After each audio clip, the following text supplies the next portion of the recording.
Today we're looking at a great little story from Mark chapter 3. It's Jesus in the synagogue healing a man with a withered hand.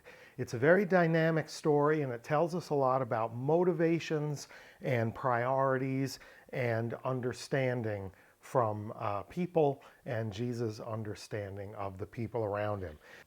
It's Mark chapter 3, verses 1 through 6. We're going to go verse by verse.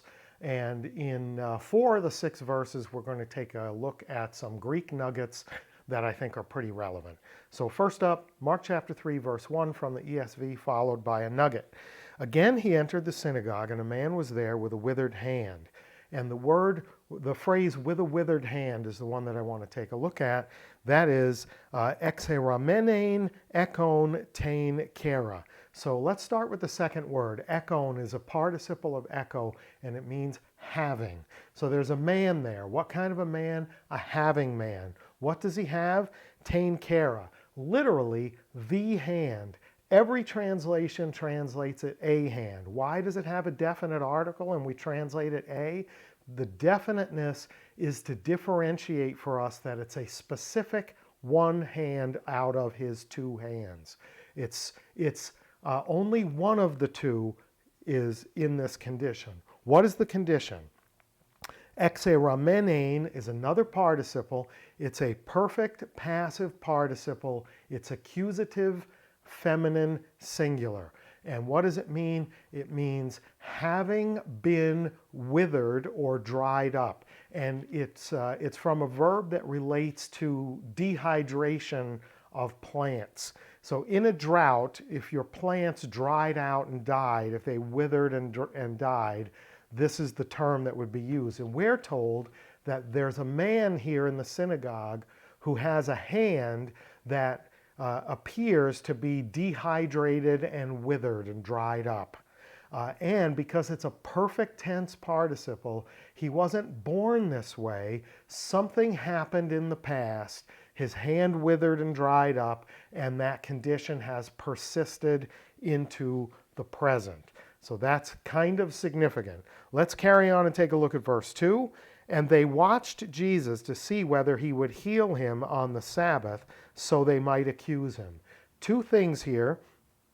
First up, the verb, they watched him, which is paraterun. It is an imperfect tense verb, which means it's a continual action in the past. So the narrator here tells us they were watching Jesus. Not they watched him, like in the aorist tense, like a simple past. They were continually watching him. And then we're told why they were continually watching him. Hina kategoresosin autou, in order that, hina is in order that, introduces a purpose clause. Then we get a verb in the subjunctive mood, kategoresosin, that they might or should denounce or accuse autou him. What is the purpose of watching him? In order to gather information, to gather evidence that they can use to denounce or accuse Jesus. That's the purpose of watching him. It's explicit according to the narrator. Moving on, let's go to verse 3. And he said to the man with the withered hand, "Come here." This is probably my favorite part of the story because he doesn't literally say, "Come here." He says, egere eis to meson. Egere is an imperative, a command from erkomai, and it does mean come.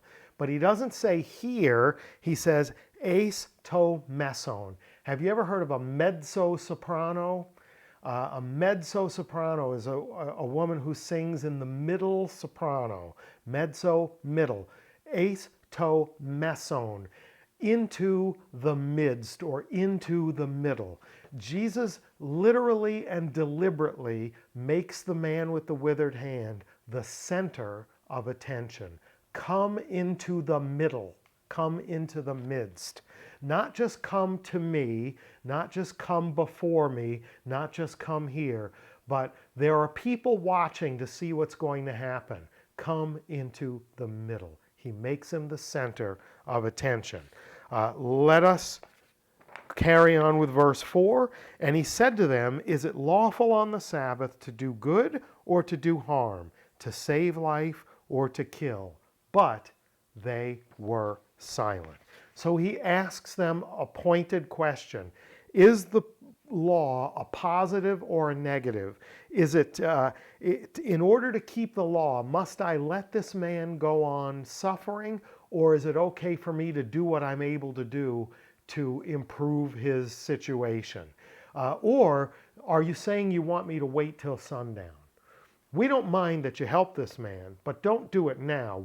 Wait till sundown. What does that say about the law, that the man should stay in a bad situation longer than necessary, that he should have to wait till sundown before he can be relieved and freed of this burden? You're not supposed to carry a burden on the Sabbath, are you?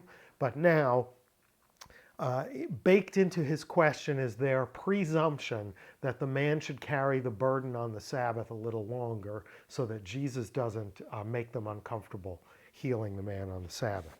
So what is the purpose and priority of the law? That's the question that he presses them with. Let's go to verse 5.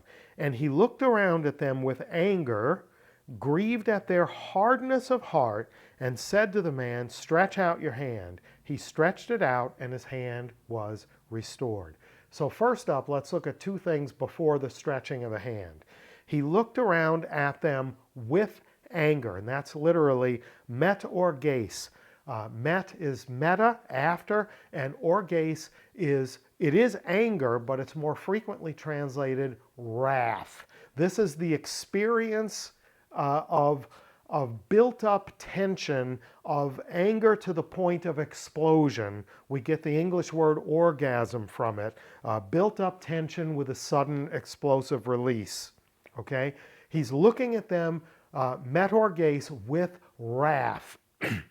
Why does he have wrath? Because he's grieved at, we're told, the hardness of their heart. Te porose, tes cardias auton. The hardness of their heart. This is real Old Testament language. The Old Testament is filled with stories of the wrath of God brought about by the hardness of the hearts of his people. And what always happens in those stories? The people are pushed to a decision point to either make a change, to repent and yield to God, or to suffer the consequences of their hardness of heart and experience his wrath. Perhaps with a plague, perhaps with the earth opening and swallowing people, perhaps with an exile at the hands of their enemies.